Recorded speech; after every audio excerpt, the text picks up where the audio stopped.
to cover in here. It's not that hard, but it's okay. I'm bad at equilibrium. Well, equilibrium's a tough concept. It's really important that you master general equilibrium because the rest of it all goes the same way. But you got to practice really, really hard on equilibrium and make sure that you get the first stuff down so that when you add, do the Ka and the Kb and the Keq, you get it all down. Now, some people don't get it mastered until right before the test. There's a lot of things that you might not have mastered until right before the test, but you find that a lot of things, as you're reviewing for the exam, a lot of stuff starts coming together that you didn't understand or totally understand earlier in the year, and it's like all these light bulbs go off in those couple weeks before the exam, so there's still hope. You've got a lot of time left before the exam.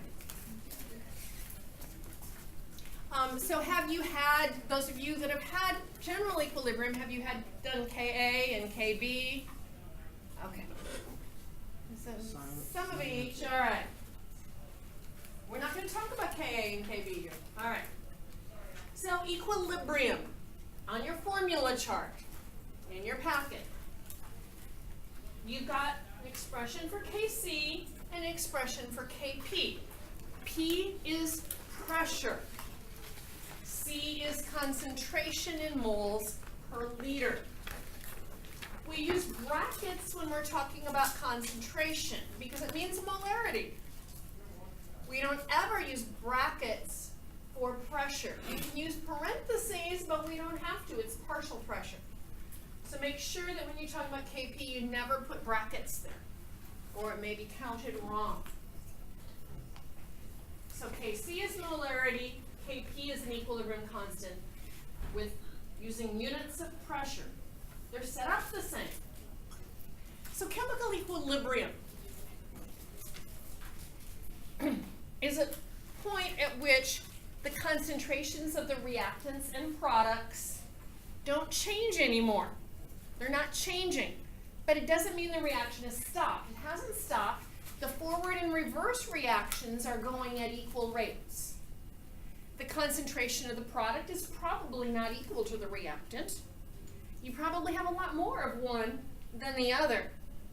Sometimes it's the product, sometimes it's the reactant you have more of. But they're going at equal rates. It's kind of like a popular new restaurant opens up in town.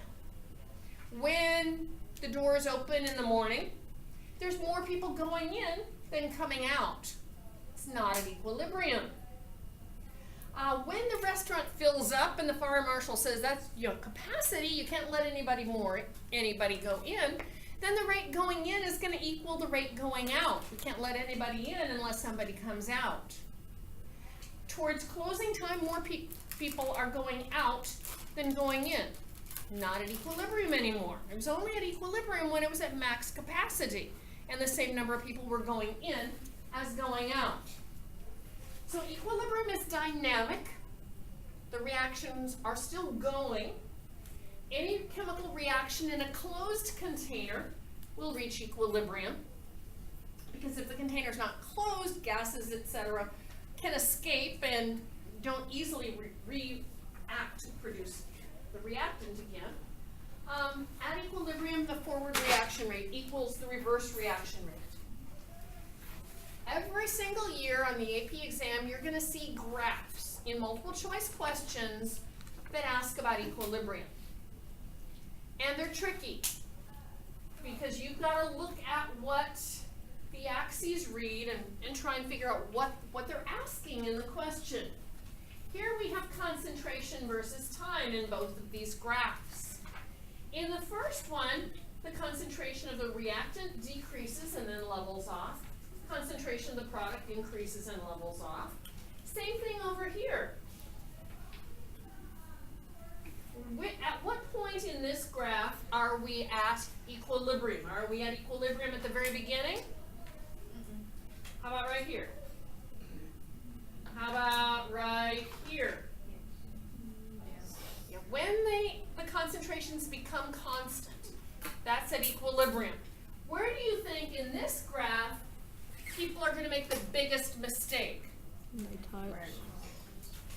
They're going to say that this is equilibrium, right? But you know better. This is not equilibrium. It's only equilibrium when the concentrations become constant, so it's equilibrium here on. So you're not going to let them catch you on one like that. This is not equilibrium, this is. Now if we look at one, well, this one's still concentration versus time. Here we had our reactants, carbon monoxide and water. Here we have our products, carbon dioxide and hydrogen. When they level off and the concentrations don't change, it's at equilibrium. Now sometimes we do things to disturb equilibrium, and then this line is going to change. So it doesn't always stay at equilibrium forever there. Now this one looks very similar, but it's reaction rates versus time. So you have to read your axes. We've got the forward rate and the reverse rate. When they become equal, that's equilibrium. So we've got to look at what the graph is showing. Okay, we set up equilibrium expressions using something called the law of mass action. You don't have to remember what that's called. Even if it had a person's name, you're not asked about people's names on the AP exam or history on the AP exam. You might be given that as information in a question, but it's not going to be something you had to recall. We had this generic equation, A plus B yields C plus D. The J, K, L, and M are simply coefficients. Unlike kinetics, we can use the coefficients as exponents, and in kinetics we only use reactants. We're going to have the products in the numerator and the reactants in the denominator. So C to the L power times D to the M power times A to the J power times B to the K power. The brackets mean concentration, moles per liter, just like they did with kinetics. And we're using a big K, not a little k. Now some of your textbooks use KEQ. Some use K, some use KC. It's all the same thing. Doesn't matter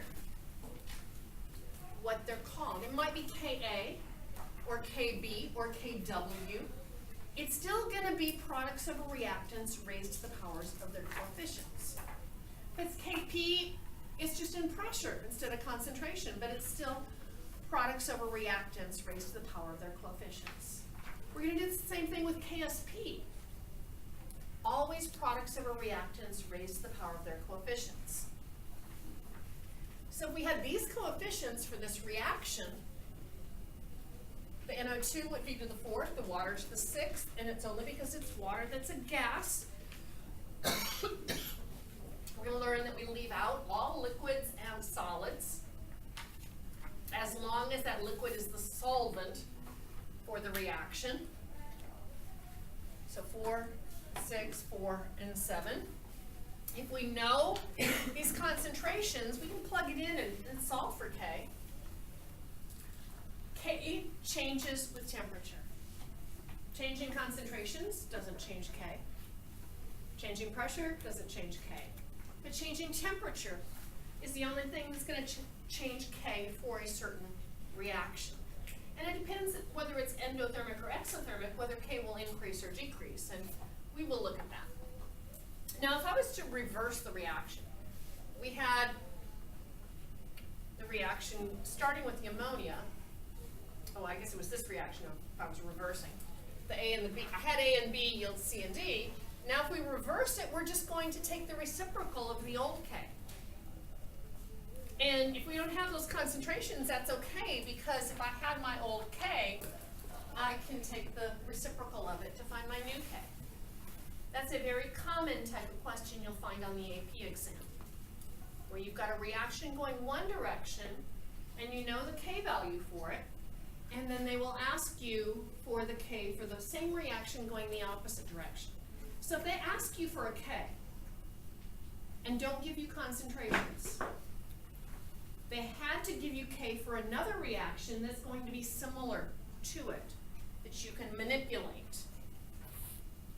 if we took our original reaction and multiplied it by a factor, like maybe doubled every coefficient, we're going to take our old k and raise it to that power. If I doubled it, we'd raise it to the second power to get the new k. We'll look at an example with some real numbers in a minute.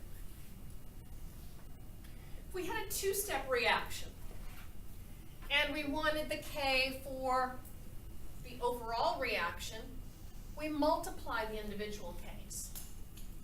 Now, if you did thermochem with Hess's law, you know, with delta H, and you added the delta H's, right? You multiply k's. You're never going to add k's. You multiply k's.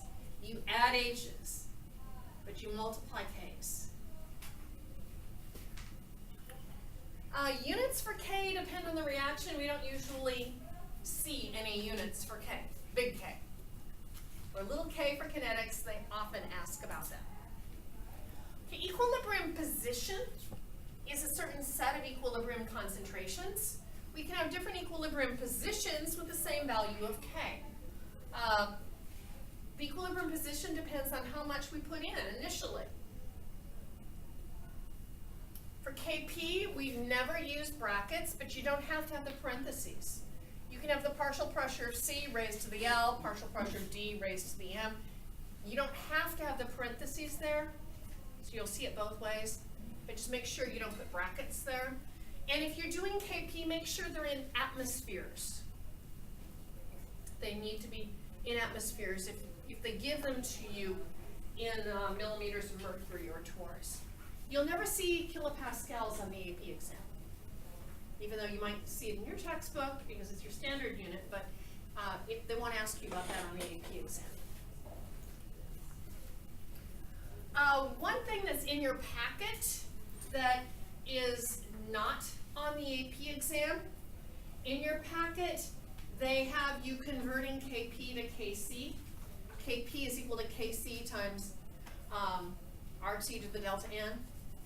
That's fine to know, but it is not asked on the AP exam any longer.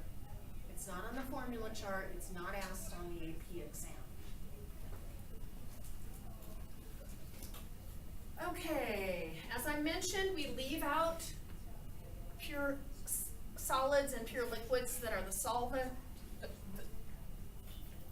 because those concentrations are going to hold constant. So if we were breaking down some limestone, some calcium carbonate, into lime, calcium oxide, plus carbon dioxide, we would leave out those two solids, and Kc would just be equal to the concentration of CO2. So solids are always left out. Water is left out if it's the solvent, and you are talking about liquid water. The magnitude of K is really important because there are questions just about that magnitude.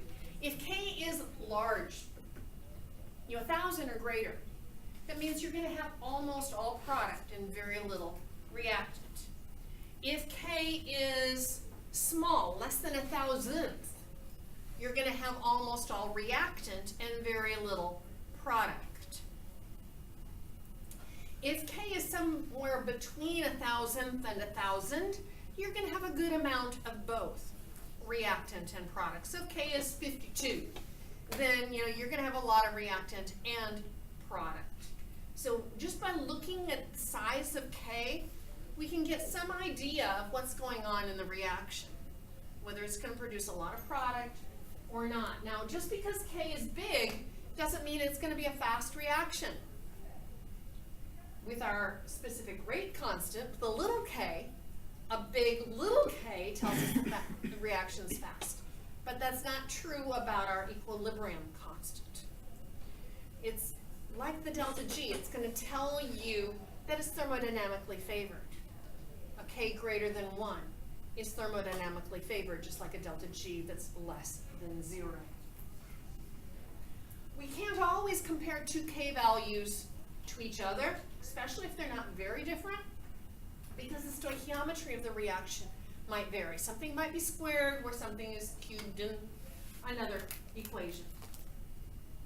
So in between 1,000th and 1,000, right here, we're going to have substantial amounts of both the products and the reactants. So if we were you're given these concentrations for this reaction, if you're working a problem with it, you always set up your equilibrium expression without any numbers in it first. Make sure you do that, because you're going to make fewer mistakes doing that. And on the AP exam, most of the time, they will tell you to do that as a separate section now and give you a point for that. But no matter what, even if it's a multiple choice question, you're working equilibrium, always set it up without any numbers in it first. Because if you don't, you often forget when you have to square something or you get something flipped. And then you plug in your equilibrium concentrations to solve it. If I look at this reaction, NOCl is my reactant.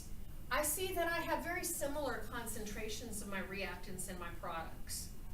So I know that my K shouldn't be really large or really small. And so I get an answer 1.55 times 10 to the negative 5. That seems pretty small, but I had to square that negative 3 there. So that's certainly not as small as something like times 10 to the negative 27th. And when we work with KSP, you're going to see some really, really small values. Okay, now I want to calculate the value of K for this reaction. 2NO plus Cl2 yields 2NoCl. I had the value of K for 2NoCl yields 2NO plus Cl2. How does this reaction relate to that one? The first one was 2NoCl yields 2NO plus Cl2. It's the reverse. So it's just reversed. So how do I find my new K? 1 over Kc. 1 over my old K. My old K was the 1.55 times 10 to the negative 5. So if I raise that to the negative 1 power, I end up with 6.45 times 10 to the 4th. Should be a larger K in that direction. Okay, now I want to find the K for 4NoCl. Yields 4NO plus 2Cl2. How did that relate to the first equation? It's doubled. Coefficients are all doubled. So what do I do to the original K? Square it. I'm going to square it. I'm going to raise it to the second power. And so it's even smaller. 2.40 times 10 to the negative 10. When we work equilibrium problems, it's not always obvious whether the reaction is going to shift to the right to make products, as we think it usually does, or whether it shifts to the left to make reactants, if you've got some of everything. So to figure that out, we have to solve for something called Q. Anytime we don't know whether we're at equilibrium or not, and we have all our concentrations, we call that ratio, products over reactants raised to the power of their coefficients, we call it Q. K is when it's at equilibrium. Q is when we don't know or we don't think it's at equilibrium. If K and Q are the same value, the reaction is at equilibrium and it's not going to shift to the left or to the right. If Q is greater than K, we've got too many products. Because remember, it's products over reactants, so our numerator is too large. And so the reaction has to reverse until Q is equal to K again. It's got to use up some of those products and make some of those reactants. If Q is less than K, we don't have enough products. It's going to shift to the right to make products. Okay, this is a tricky question. We've got a reaction, A plus 2B yields AB2. It says K is 2 at a certain temperature. The small dark circles represent A, and the larger open circles represent B. Which scene represents an equilibrium situation? To work this problem, first set up your equilibrium expression without any numbers in it first on your paper.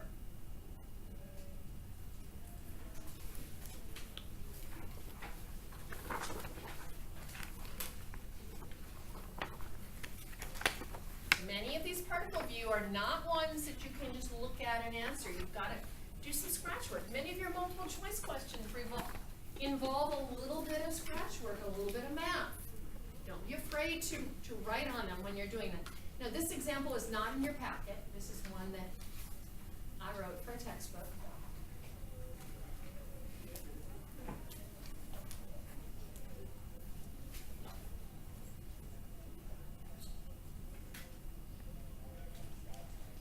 So you set up your equilibrium expression without any numbers in it first, and then you need to do some counting.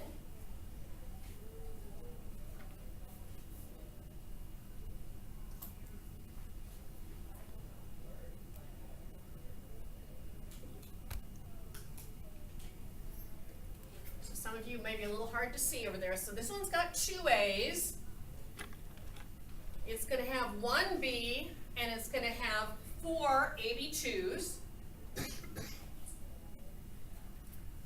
This one has 1 A. It's got 2 B's, and it's got 1, 2, 3, 4, 5, 6, 7, 8 AB2s.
So is A at equilibrium?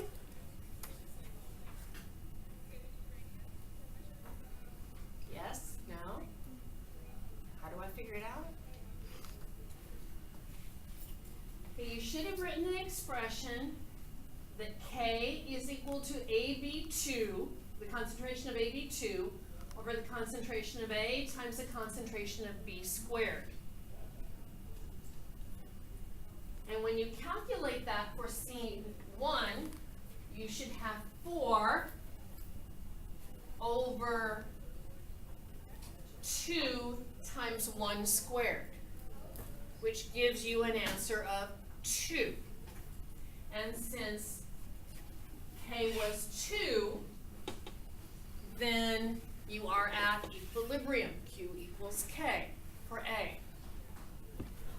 For B, you had 1, 2, 3, 4, 5, 6, you had 8 AB2 over 1A times 2B, so that's 1 times 2 squared. So you had 8 over 2 squared, 8 over 4 is 2.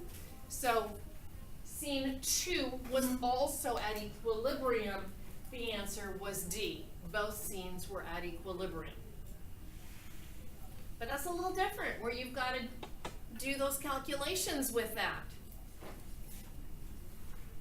Not hard if you start putting something on your paper, rather than just staring at the question and go, oh my gosh, how do I do this?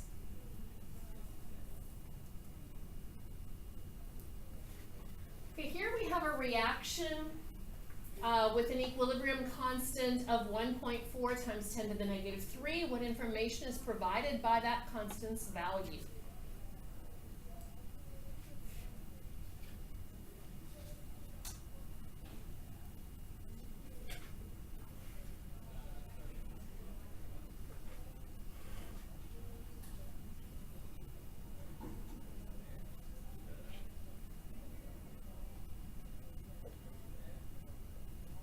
answer is,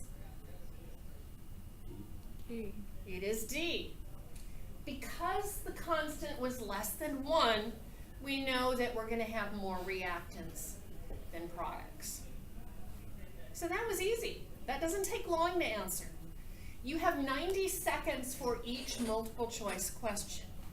If a question is taking you considerably more than 90 seconds, you might star it or something and go back to it later if you feel like you're running a little slow on an exam.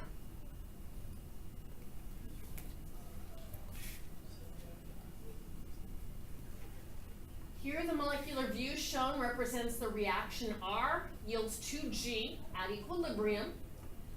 The green spheres represent the G molecules and the red spheres represent the R molecules. What's the equilibrium constant for this reaction at the temperature used? Yes? Can you point out which ones were the red ones? Sure. I have one student here who's Okay. And so that, they're not going to give you anything colored on the exam. It is all in black and white. We have 1, 2, 3, 4 red ones, and 1, 2, 3, 4, 5, 6, 7, 8 green ones.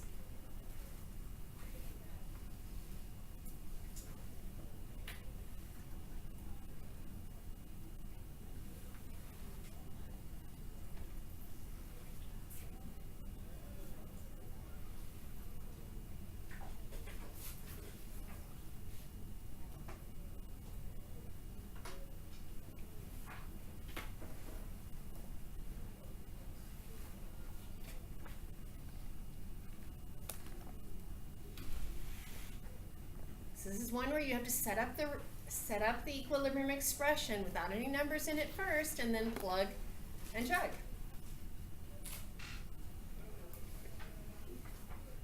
Answer is C, 16.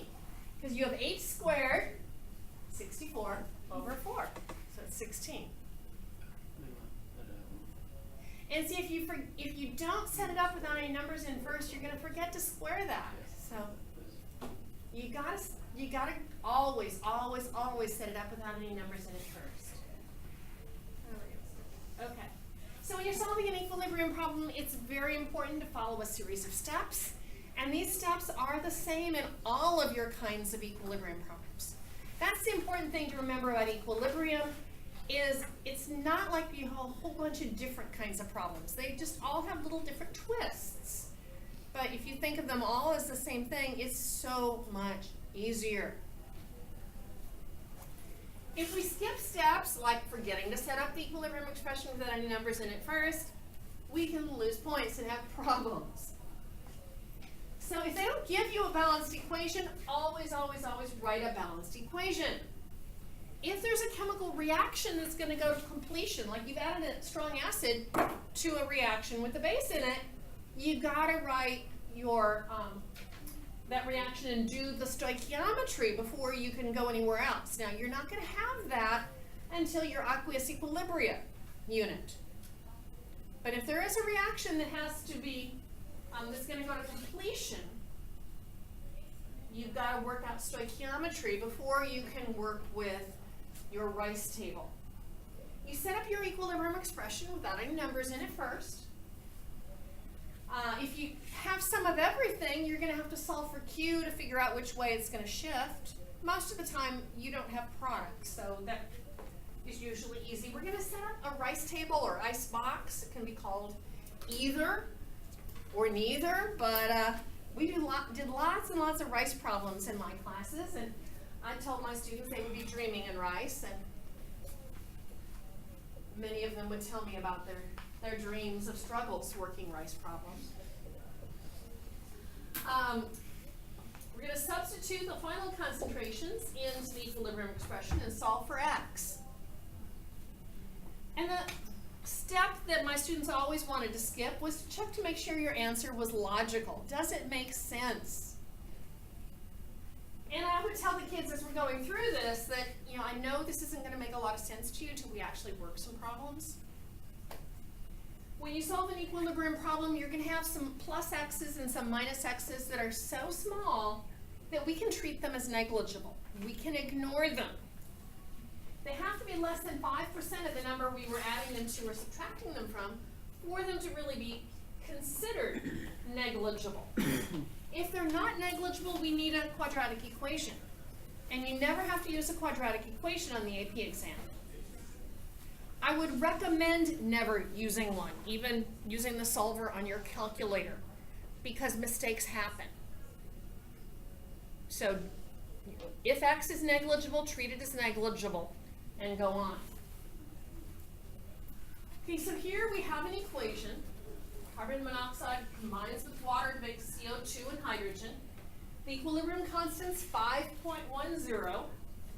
We're going to put 1 mole of carbon monoxide and 1 mole of water together in a 1 liter flask and calculate the concentration of all species at equilibrium. And I know I'm going to go pretty quickly through this because we got a whole bunch of stuff to do. But we can see that the coefficients are all 1, minus x plus x plus x. So we end up with 1 minus x, x, and x. This is a special situation when we do this. Can anyone tell me what this algebraic situation is called? It starts with a P. P and then an S. If I take the square root of both sides here, since this is squared and this whole value is squared, it's a perfect square. And I can simplify it. I'm not going to treat x as negligible when I have a perfect square. I'm going to take the square root of both sides to solve it. And this happens a lot in general equilibrium. You're not going to see it in Ka or Kb or Ksp, but you're going to see it in general equilibrium. So if I take the square root of both sides, square root of 5.10, and then this becomes x over 1 minus x, I solve it, I get x to be 0.69 molar. That was not less than 5% of 1. It would not have been anywhere close to being negligible. I had to solve that perfect square. And it said concentration of all species, so then we had to solve. But this is a rice table. Reaction, initial concentration, change in concentration, equilibrium concentration. Everything in a rice table needs to be molarity. We do stoichiometry in moles, but equilibrium has to be molarity. Or it could be pressure, atmospheres for pressure. Okay, then here we have another one where we're putting 1 mole of N2O4 in a 10 liter container. Now because we need molarity, 1 divided by 10 is 0.1 molar. Minus x plus 2x because the coefficient. We got to look at those coefficients. That's really tricky in general equilibrium and KSP, where your coefficients are not 1. Ka and Kb, coefficients are always 1. But with the KSP and the general equilibrium, they're not, so they're tricky. So we set up our equilibrium expression without any numbers in it first, and for some reason I didn't do that. Well, there it is. NO2 squared over N2O4. So we have 2x quantity squared over 0.1 minus x. We're going to try saying that this minus x is so small that it's negligible. I can predict ahead of time that it's going to be because I can look at my initial concentration, the 0.1, and I can look at the K. If those differ by more than 3 powers of 10, x is going to be negligible. And that's 1 times 10 to the negative 1, 4 times 10 to the negative 7. X is going to be negligible. And 1 times 10 to the negative 4 is less than 5% of 0.1. So it was negligible. So the concentrations end up being 0.1 molar and 2 times 10 to the negative 4 molar.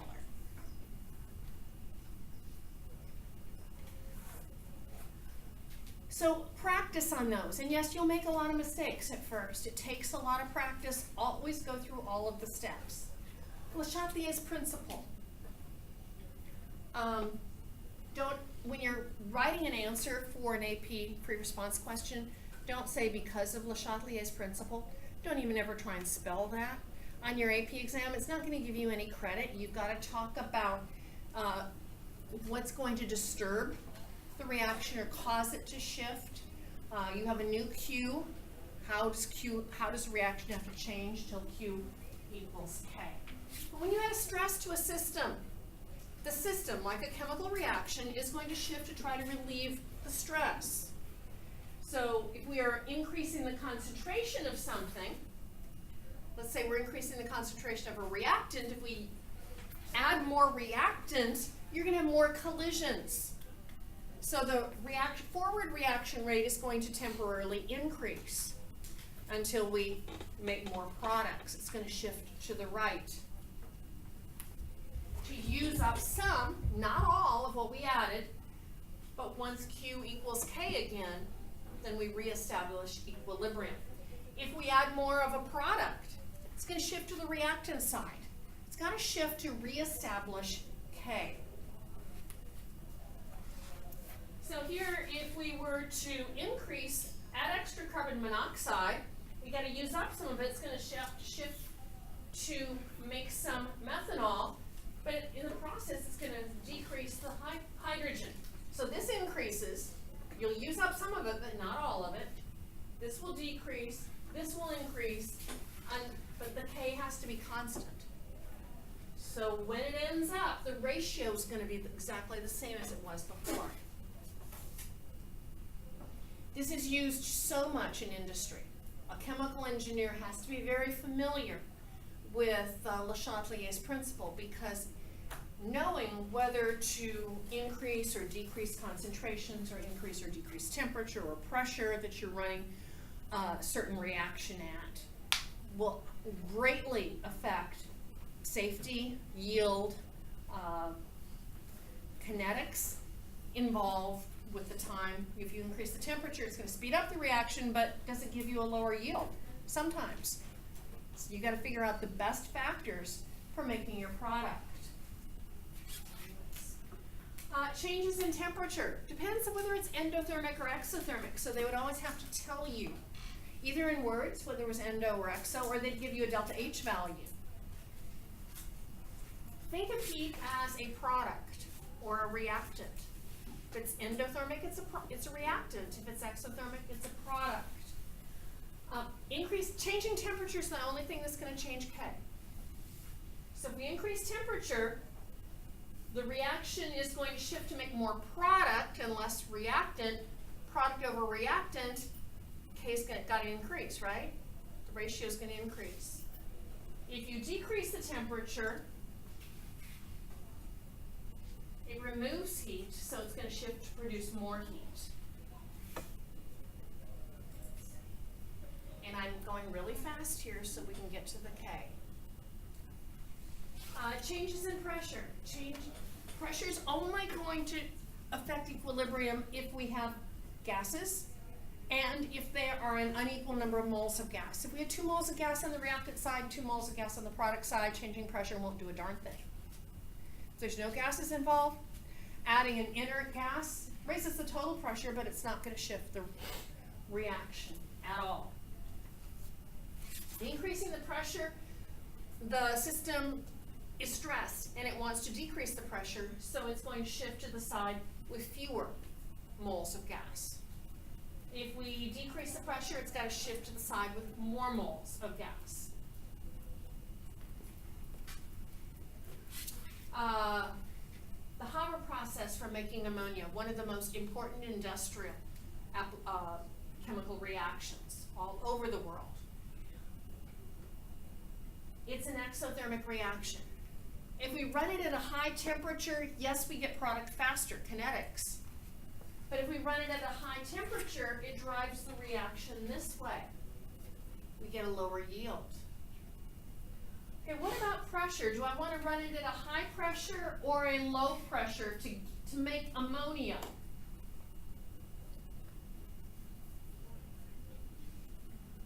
If I run it at a high pressure, it wants to shift to the side with fewer moles of gas, right? There's 4 moles of gas here and 2 here. So running it at a high pressure will help me make product faster. And I could add nitrogen and I could add hydrogen. or I could remove ammonia as it's made. Both of those things would shift the reaction to the product side. Adding a catalyst speeds up a reaction but does not affect equilibrium. We'll go back to those if we have time. Okay, KSP. It's not much different than general equilibrium. It is a specific kind of equilibrium. We have a sparingly soluble salt. That is solubility product equilibrium. It's for things that are usually thought of as precipitates. We say they're not soluble. Well, they aren't just, they're barely soluble. Just a little bit dissolves. So we're going to have a K value that's really, really little. So all of these things we would think of as precipitates in our lab, and they go from something times 10 to the negative 7 to something times 10 to the negative 23rd. Very, very small K's, because very little is going to dissolve. When we look at a problem, there's going to be 4 kinds of KSP problems. The first one is they're going to give you something called the molar solubility. It's the solubility in moles per liter, and ask you to find the K, the KSP. Or opposite, they're going to give you the KSP and ask you to find the molar solubility. Or they're going to give you the KSP and ask you to find the molar solubility when you've already got one of the ions already there. It's the presence of a common ion. And finally, they're going to ask you, does it precipitate form? If I mix this and this, they're going to give you concentrations, and you're going to have to figure out if it will form. Okay, so the first one says the molar solubility of silver sulfate is 1.5 times 10 to the negative 2 moles per liter.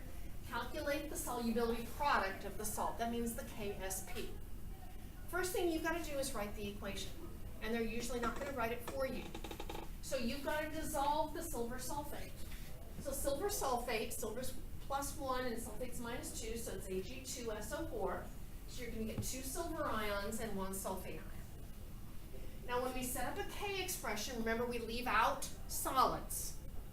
So we're just going to have KSP is equal to the silver ion concentration squared times the sulfate ion concentration. This is a constant, as long as there's some solid there. It's a saturated solution. These are all saturated solutions with KSP. So I'm just going to put a dash there. We don't need it. So initially we have 0. When 1 mole of the silver sulfate dissolves, we get 2 moles of silver ions and 1 mole of sulfate ion.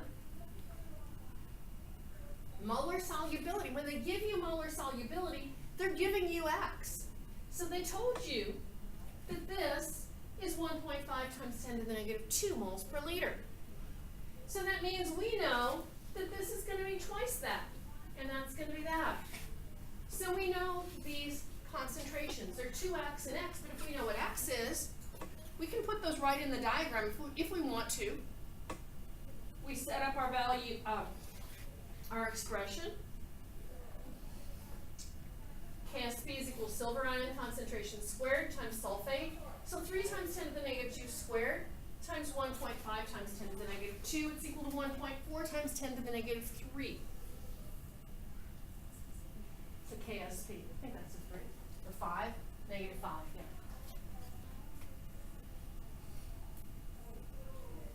Okay, here's one that is the second type. It's the opposite. It says calculate the molar solubility. In other words, find X. They ask you to calculate the molar solubility. They're asking for X in your Rice diagram. The KSP of calcium phosphate is 1.2 times 10 to the negative 26. So we've got to write our expression. And it's going to break into 3 calcium ions and 2 phosphate ions. So this one, we got a plus 3x and a plus 2x.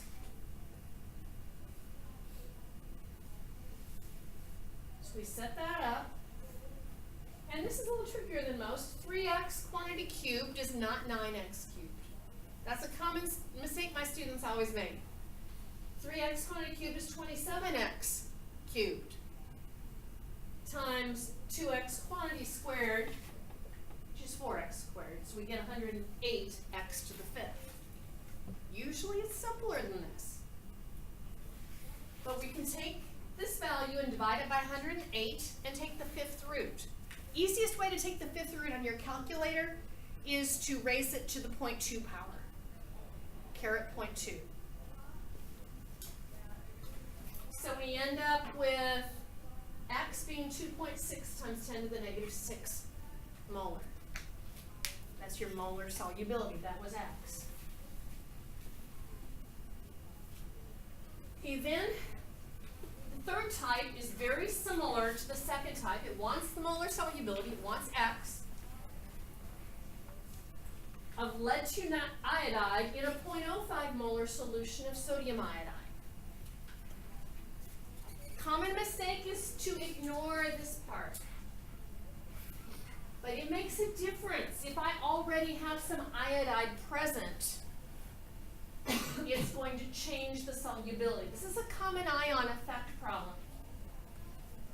Okay, if I already had some iodide here, if I increase this iodide concentration, it's going to shift the reaction to the solid side. If it's shifting it to the solid and away from the dissolved ions, that means that solubility goes down in the presence of a common ion. It's just like silver chloride is less soluble in the ocean water than in pure water because you've got all that sodium chloride in the ocean water. It decreases the solubility of it. And so I have to put that 0.05 molar iodide in here. I'm not starting at 0, I'm starting at 0.05. And you can't forget to do that because it's going to make a difference. So minus x plus 2x. So I've got the x, 0.05 plus 2x. The 2x is going to be so little that compared to the 0.05, it's negligible. KSP will be the lead ion concentration times the iodide squared.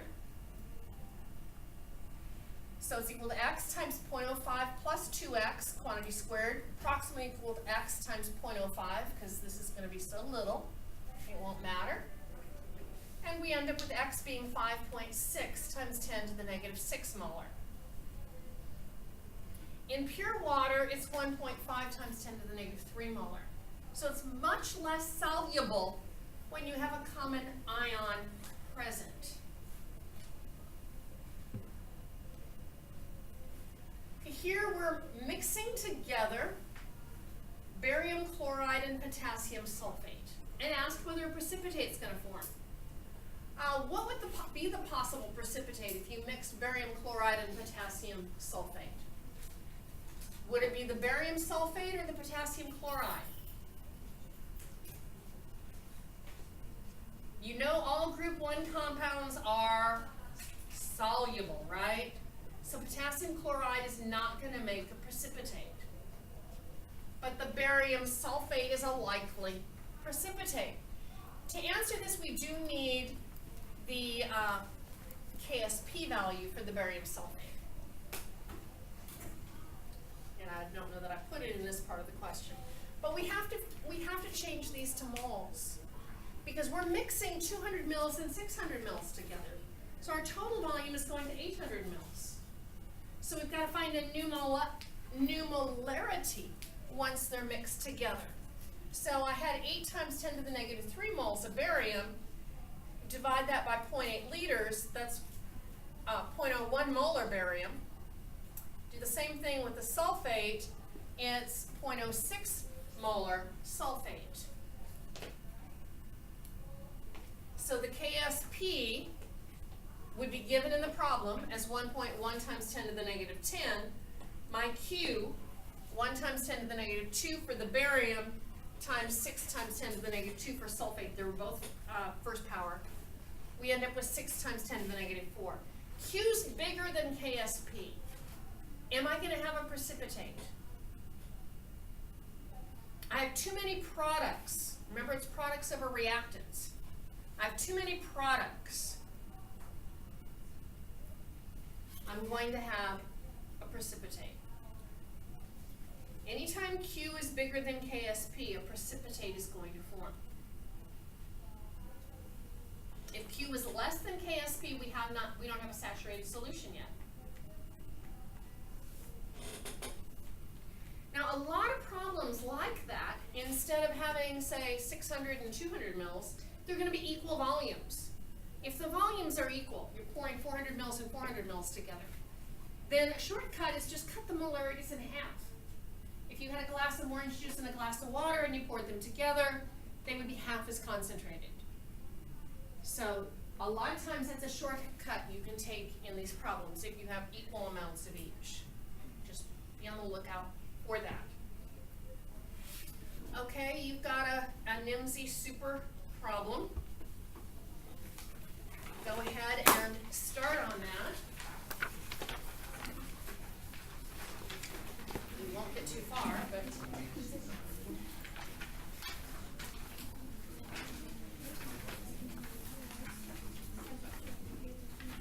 first one, you're just writing the expression for the equilibrium constant for that reaction.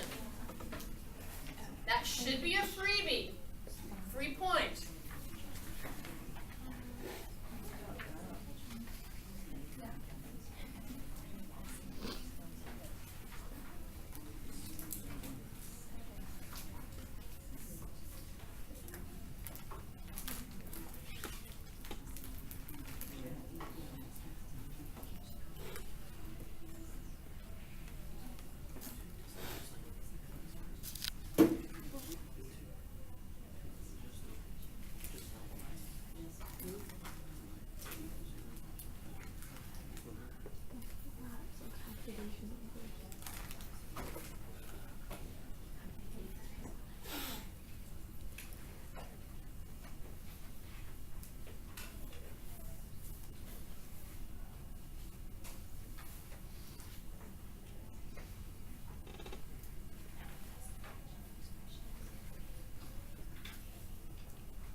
So everybody got A time?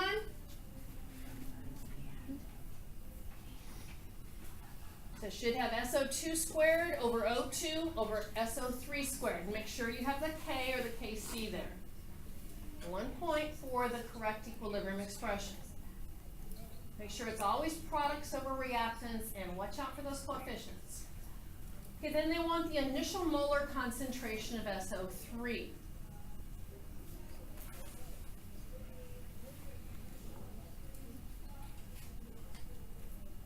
And they put 5 moles of SO3 in a 5-liter container. So these first steps of a question can be easier than you would expect. I mean, it's real easy to jump to something harder and not realize how simple they may be. So you really need just to divide 5 by 5 and get 1.00 molar. Now on the AP exam, they are only going to take off 1 time on the free response for wrong number of significant digits. Now I was a lot more strict with my students than that, but on the actual exam there's only 1 question where they're going to take off for significant digits. Now if you round too much, you can have a math error. You know, and that's an issue too. You've got to be real careful not to round too much. But don't stress too much about significant digits on the actual AP exam. The question that asks about significant digits is almost always a lab type question.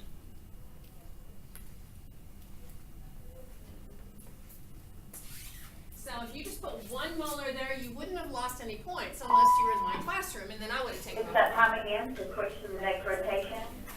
The following students can come by the lobby cardiac